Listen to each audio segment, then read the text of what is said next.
it's Miss P here, another day. So, funny thing, I'm on vacation this week and I'm cleaning up my house. And I'm going through some things that I have, and I found this book, Poetry in Motion. I started writing poetry when I was probably like 10 or 12, I don't know.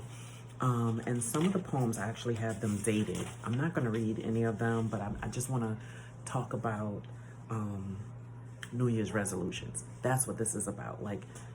And I'm really not going to say New Year's resolutions because I don't believe in New Year's resolutions, but this is the subject. So I'm looking back, right? And I'm just reading some of the information that's in here, and I did not date them all. One of them I looked at, I wrote it about my grandma, who is now passed on. I wrote something in here about my grandfather. I've written about some of my friends, like previous boyfriends, friends in school, just like days of the week. Like I wrote about Friday. Like, who doesn't like Friday? But my point is that some of these poems stem back to 1984 and up to look like 1993. Like I was just like a writing queen. But I'm saying this to say, because it leads to, like I said, the topic of resolutions. Now, a lot of people call them New Year's resolutions because the new year is coming in and they want to sit down and they want to assess, okay, what am I going to do this year? What am I going to change? You know, what am I going to add or take away?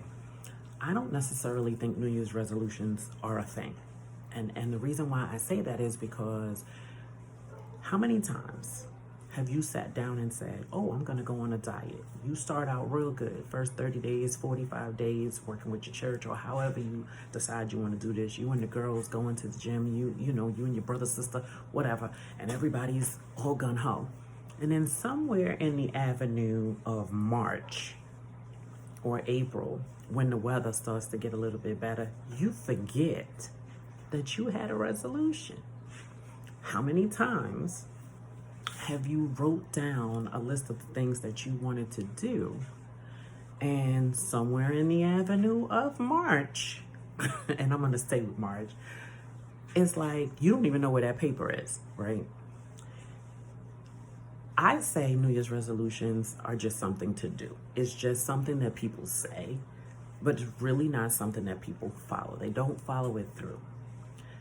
But a vision board or a plan, a business plan of your life.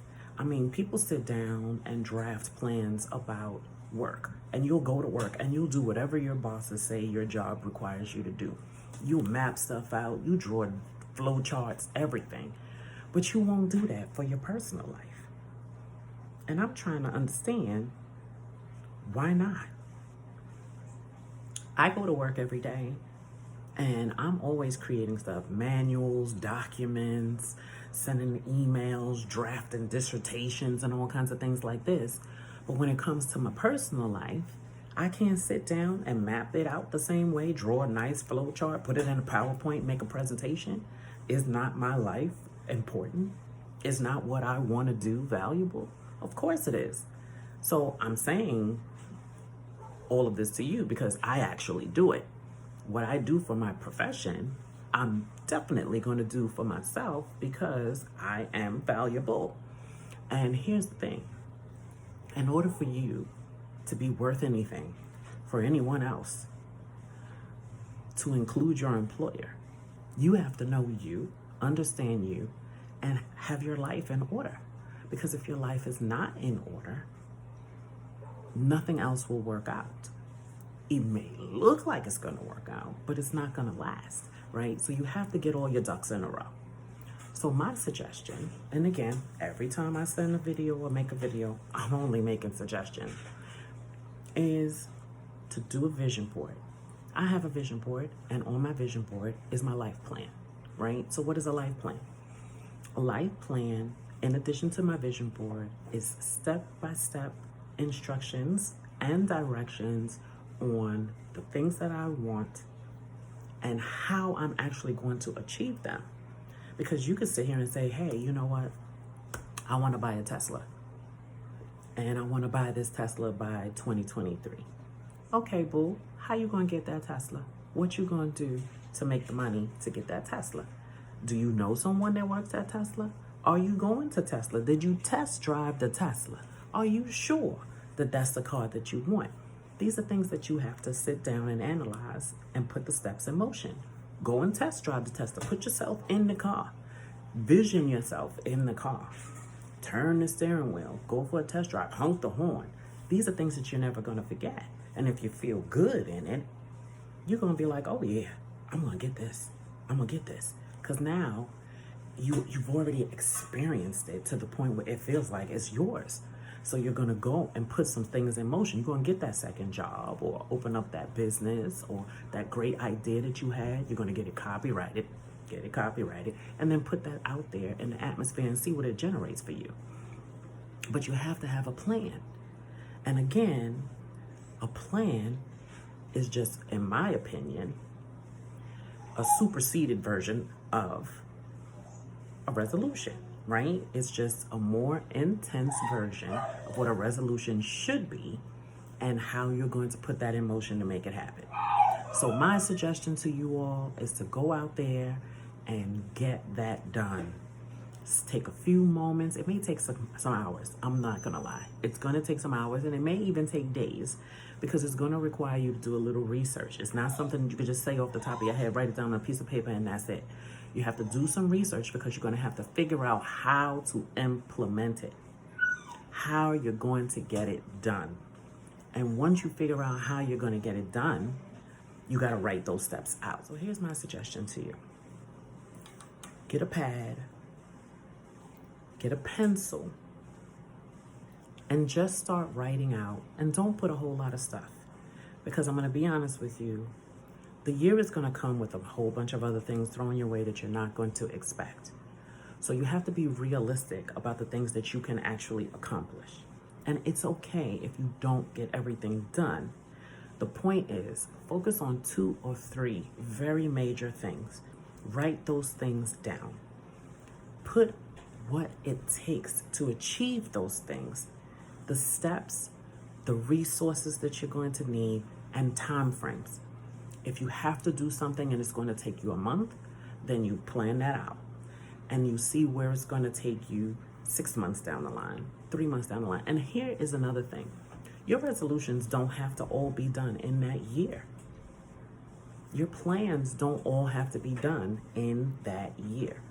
I have plans that start now that I'm not going to finish for another 3 years. And I know I'm not going to finish it for another 3 years because it's that intense. Something a couple of years down the line as your deadline is not a bad thing, as long as you stay on track throughout the course of the time that's passing to make sure that those things are taking place.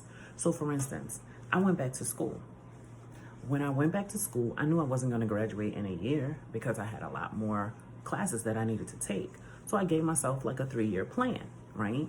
And in that 3-year plan, I said I was going to take winter classes. I was going to take summer classes. This is how many credits I knew I needed to take. This is what I was going to do. I was going to go to school at night. I was going to do this. I made each and every step of how that was going to look. And I graduated exactly when I said I was going to graduate. And I really didn't care, hell or high water, who I had to say no to, what I had to skip, what venture that I had to not take place in. You know, if I couldn't go on vacation, it just wasn't going to happen. Why? Because this plan was something that I had started and I had a deadline to complete it. So you do have to make sacrifices along the way. And this is another thing that we tend to forget that we have to do. Everything that you want is not just going to come. It doesn't just fall out of the sky. You have to make some work happen. You know, things have to happen. You have to do some things. And last but not least, and this might be the part where people have a little bit of confusion about, 99% of what you plan, the devil is unplanning, okay? And the devil is busy, and he's out there, or she. My point is, if you have a higher power, you better call on him. because it's going to be necessary that you stay focused, and you have to be inspired, and you have to have communication, and you have to have networking. Those are the things that's going to help make your plan real. So if there's someone out there that knows how to do what you want to do, connect with that person.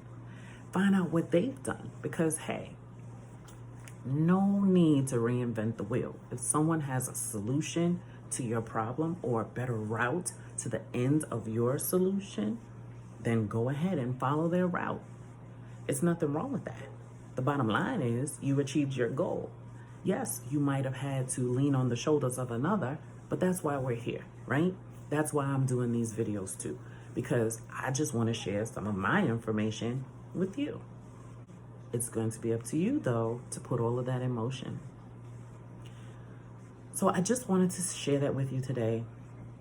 I'm not saying don't make a resolution. I'm just saying turn your resolution into a long-term plan and make sure that you map it out. Don't be a dilly-dally and sit around and wait for things to happen. They're not going to happen that way. That's the reality of the situation. If you want something, boo, go get it. You want to do something? Go do it. There is nothing or no one stopping you but you. Make that move.